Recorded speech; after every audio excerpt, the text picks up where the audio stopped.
Hello friends. तो student हमेशा एक चीज पूछते रहते हैं कि लाटविया स्टूडेंट वीजा के जो इंटरव्यू है जो एम्बेसी में होता है तो वो कैसा रहता है। एम्बेसी के इंटरव्यू में इन सब चीजों के ऊपर जो है वो फोकस रहता है एम्बेसी का, और क्या क्या पूछा जाता है और आपको किन चीजों का ध्यान रखना है कि आपका जो इंटरव्यू है वो क्लियर हो। तभी देखिए इंटरव्यू क्लियर होगा तभी वीजा लगेगा। तो जितने भी आप लोगों के सवाल हैं एम्बेसी इंटरव्यू को लेकर के, तो उन सारे सवालों का मैं आज जवाब आप लोगों को दूंगा। तो सबसे पहले तो देखिए फेब इनटेक अभी लाटविया का चल रहा है और मैक्सिमम जो एप्लीकेशंस हैं उनके डिसीजंस आ चुके हैं, और अभी बट स्टिल बहुत सारी एप्लीकेशंस जो है एम्बेसी में अंडर प्रोसेस हैं। आप लोग भी शायद अभी वेट कर रहे होंगे अपने वीजा डिसीजन का।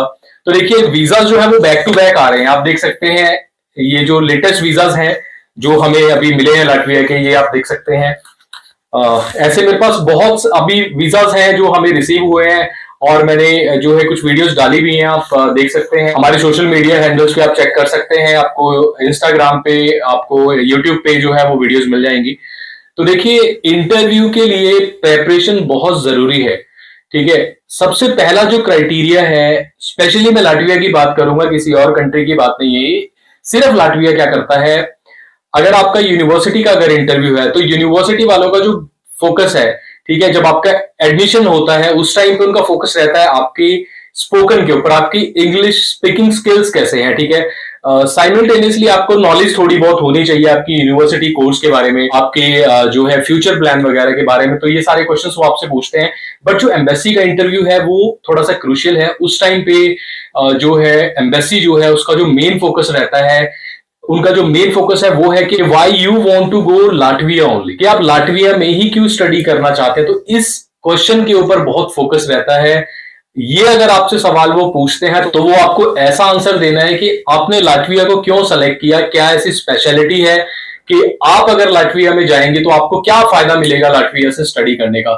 ठीक है, फिर उसके बाद जो है आपके इंग्लिश में स्पोकन स्किल्स भी आपके देखे जाते हैं कि आप कितनी अच्छी इंग्लिश बोल लेते हैं, क्योंकि आपके जो आगे इंग्लिश टोट प्रोग्राम्स ही हैं, आपने इंग्लिश में ही आगे स्टडी करनी है, तो ऑब्वियसली आपकी इंग्लिश जो है वो अच्छी होनी चाहिए। देन उसके बाद मेन मेन जो क्वेश्चंस होते हैं जैसे कि why you have chosen this university, आपने ये पर्टिकुलर जो यूनिवर्सिटी है ये क्यों सेलेक्ट किया, आपने किसने आपको रिकमेंड किया, who recommend you about this university. तो यूनिवर्सिटी किसने रिकमेंड किया, कैसे पता लगा इस यूनिवर्सिटी के बारे में, ये कोर्स आपने क्यों सेलेक्ट किया। बाकी आपने कोर्स की जो कंटेंट्स हैं वो आपको पता होने चाहिए, कौन कौन से सब्जेक्ट्स आपको पढ़ाए जाएंगे वहां पे, कितने साल का आपका कोर्स है, कितना आपका जो है टोटल एक्सपेंस आएगा, कितना जो है फीस स्ट्रक्चर है यूनिवर्सिटी का। अगेन लाटविया में जो है लिविंग कॉस्ट कितनी है, आप कहाँ पे वहां पे स्टे करेंगे। तो ये ओवरऑल जो स्टूडेंट से जुड़ी हुई जो चीजें रहती हैं, ठीक है, वो आप लोगों को प्रिपेयर करके जाना है। तो ये जो सवाल है इनके आपके पास एक्यूरेट आंसर्स आपके पास होने चाहिए, जो कि वीजा ऑफिसर आपसे पूछता है।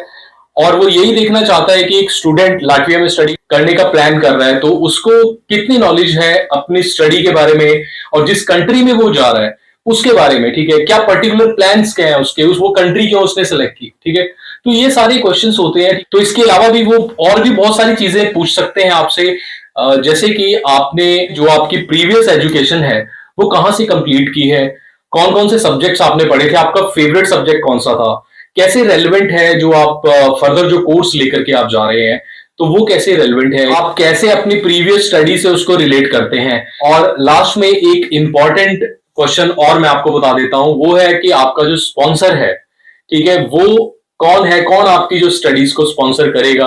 आपके पेरेंट्स हैं या फिर कोई थर्ड पर्सन है जो आपको स्पॉन्सर कर रहा है आपकी एजुकेशन के लिए और लाटविया में स्टे के लिए। तो वो कैसे आपकी स्टडी को अफोर्ड करेगा, वो कैसे आपको फाइनेंशियली सपोर्ट करेगा, उसका क्या प्रोफेशन है, कितनी उसकी एनुअल इनकम है, और उसके ऊपर जो है कितने आपकी फैमिली में जो डिपेंडेंट्स हैं। ठीक है, तो ये आपको ध्यान रखना है।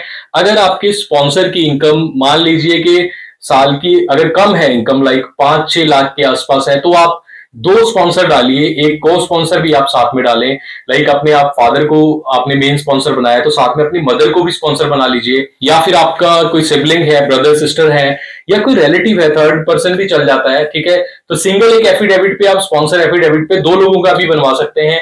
तो आप 2 लोगों को स्पॉन्सर लगाएं, दोनों की इनकम टैक्स रिटर्न्स लगाएं, ताकि एम्बेसी को ये सेटिस्फेक्शन हो सके कि आपके पास जो है वो सफिशिएंट रिसोर्सेज हैं, सफिशिएंट आपके पास सपोर्ट है आपकी जो स्टडी है, आपके वहां पे लिविंग कॉस्ट है, वो आपको इजीली मिलती रहेगी और आप इजीली अपनी स्टडी को, अपने एकोमोडेशन को, अपनी लिविंग को लाटविया में अफोर्ड कर सकेंगी।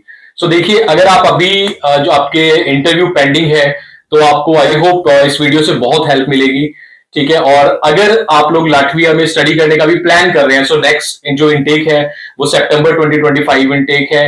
हमारा जो पर्सनल सक्सेस रेट है स्पेशली लाटविया में, दैट इज मोर देन 95%। अभी तक हमारी जितनी भी एप्लीकेशंस लगी हैं फेब इनटेक में, ऑलमोस्ट सभी के वीजाज आए हैं।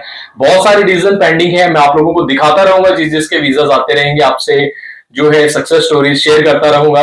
अगर आप लाटविया प्लान कर रहे हैं स्टडी का, सितंबर इनटेक में आप दिए गए नंबरों पे हमसे कांटेक्ट कर सकते हैं और अपना लाटविया जाने का जो ड्रीम है वो पूरा कर सकते हैं।